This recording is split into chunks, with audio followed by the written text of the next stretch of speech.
హల్లెలూయా. దేవునికి స్తోత్రం. మన యేసయ్యకి మహిమ కలుగును గాక. దేవుడు నీతోటి సూటిగా మాట్లాడాలనుకుంటున్నాడు ప్రియ సహోదరుడా. అది ఏంటిది అంటే, మన వ్యక్తిగత జీవితంలో మనము చాలా శోధనలు, ఇబ్బందులు, ఇరుకులు మనం అన్ని చూస్తూనే ఉంటాం. అంటే పొద్దున్న నుంచి రాత్రి వరకు మనం అనేకమైన ఇబ్బందులు మనం చూస్తూ ఉంటాం. కానీ దేవుడు నీతోటి ఒక ఇంట్రెస్టింగ్ అయిన టాపిక్ తోటి మాట్లాడాలనుకుంటున్నాడు. ఆ టాపిక్ ఏంటిది అంటే, you can do all things in Christ Jesus.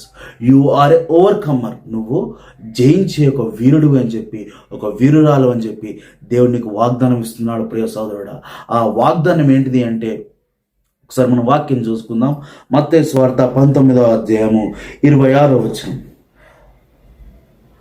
Jesus looked at them and said to them, with men this is impossible, but with God all things are possible. Amen. మనుషులకు అసాధ్యం కానీ నాకు అసాధ్యం కాదు. మనుషులు చేయలేరు కానీ నేను చేయగలను. అంటే నీకు చేత కాదు.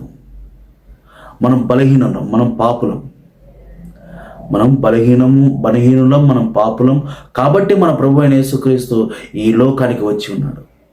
వచ్చి ఏం చేశాడు అంటే, మనం భయపడకుండా, దిగులు పడకుండా, జడియకుండా తన ఆత్మను మనకు అనుగ్రహించాడు ప్రియ సోదరుడా. ఇప్పుడు అదే ఆత్మ, పరిశుద్ధాత్మ దేవుడు నీతో మాట్లాడుతున్నాడు. ఏమని మాట్లాడుతున్నా అంటే, నీ కుటుంబంలో ఎలాంటి సమస్య ఉన్నప్పటికీ దేవుడు నీ జీవితంలో గొప్ప కార్యాలు జరిగించడానికి సిద్ధంగా ఉన్నాడు. ఈ యొక్క ఆత్మీయమైన పోరాటంలో మనకు శోధనలు, ఇబ్బందులు, ఇరుకులు వచ్చినప్పటికీ మన యొక్క బాధ్యతను మర్చిపోకుండా మనం జీవించి ఒక యోధుల వలె ఉండాలి. అది ఎలాంటి బాధ్యత? దేవుడు ఎందుకోసం నేను ఎన్నుకున్నాడు అంటే, సువార్త నిమిత్తం ఎన్నుకున్నాడు. ఇది మన చివరి వరకు మనం పోరాడుతూనే ఉండాలి. అంటే మనం మట్టిలో కలిసేంత వరకు మనం పోరాడుతున్నాం. ఇది ఒక ఆత్మీయమైన పోరాటానికి ఒక పరీక్ష, నీ విశ్వాసానికి ఒక పరీక్ష.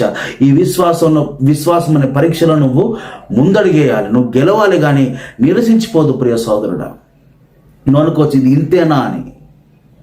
ఇది ఇంతే కాదు ప్రియ సోదరుడా. ఇది నీ విశ్వాసానికి పరీక్ష. Everything has a season. వర్షాకాలం వస్తుంది, ఎండాకాలం వస్తుంది, వింటర్ వస్తుంది, అన్నీ వస్తాయి. సంతోషం వస్తుంది, దుఃఖం వస్తుంది, ఇరుకులు, ఇబ్బందులు వస్తాయి. కానీ నీ ముఖంలో చిరునవ్వు పోవద్దు ప్రియ సోదరుడు. ఎందుకంటే దేవుడు నిన్ను ఎన్నుకున్నాడు. ఈ యొక్క ప్రయాణంలో, మన విశ్వాస జీవితంలో, ఈ యొక్క ప్రయాణంలో మనము దేవుని యొక్క బాధ్యతను మనం మర్చిపోయే వాళ్ళుగా ఉండొద్దు. రోమీయులు 1వ అధ్యాయం 16వ వచనం. సువార్త గురించి సిగ్గుపడొద్దు. ఎందుకు సిగ్గుపడొద్దు అంటే, అది దేవుడు మన పైన పెట్టిన బాధ్యత. దేవుడు నీ జీవితంలో చేసిన సాక్ష్యాన్ని ఇతరులకు చెప్పడానికి నువ్వు సిగ్గుపడొద్దు ప్రియ సోదరుడా. దేవుడు అదే కోరుకుంటున్నాడు ప్రియ సోదరుడా, సోదరి. దేవుని కొరకు సాక్షిగా ఉండు. దేవుడు నీ జీవితంలో అద్భుతమైన మేలులు చేయడానికి దేవుడు సిద్ధంగా ఉన్నాడు. ఒకసారి మన వాక్యం చదువుకుందాం. రోమీయులు 1వ అధ్యాయము 16వ వచనం.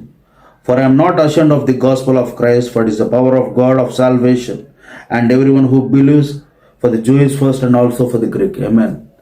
ఈ యొక్క సువార్త అన్యజనులకి, అందరికీ అని చెప్పి వాక్యం చాలా స్పష్టంగా మాట్లాడుతుంది. ఈ సువార్త అనగా ఏంటిది అంటే, దేవుని యొక్క శక్తి ఉంది.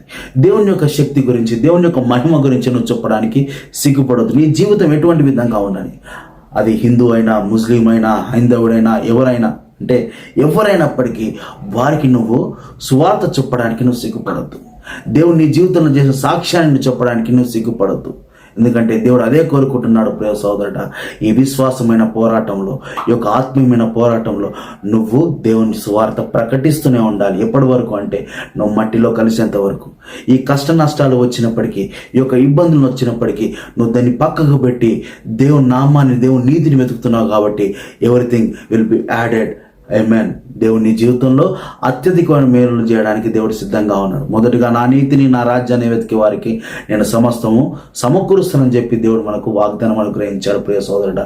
నీ జీవితంలో అద్భుతమైన మేలులు చూడాలంటే నువ్వు చేయాల్సింది ఒకటే, నువ్వు సువార్త గురించి సిగ్గుపడకు. ఈ యొక్క ఆత్మీయమైన పోరాటంలో, నీ విశ్వాసమైన పరీక్షలో నువ్వు ముందడుగేస్తూ దేవుని నామాన్ని కనపరిచే ఒక యోధుడు వలె ఉండు. బలాఢ్యుడుగా పిలువబడుతున్న నువ్వు నిజమైన బలాఢ్యుడుగానే ఉండు, కానీ బలహీనుడుగా పడిపోకు. సాతాను గాని అనగదొక్కి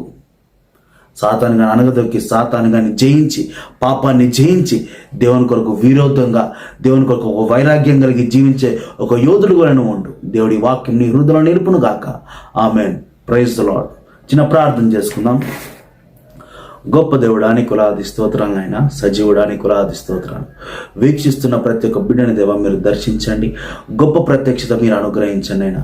వారికి ఎలాంటి సమస్య ఉన్నప్పటికీ తండ్రి, యేసుని నామంలో సాతాను కానీ బంధిస్తూ నీ నామాన్ని హెచ్చిస్తున్నాం తండ్రి. ఈ ప్రార్థన నజరేయుడైన యేసుక్రీస్తు నామములో ప్రార్థిస్తున్నాం తండ్రి. Amen, amen. Praise the lord.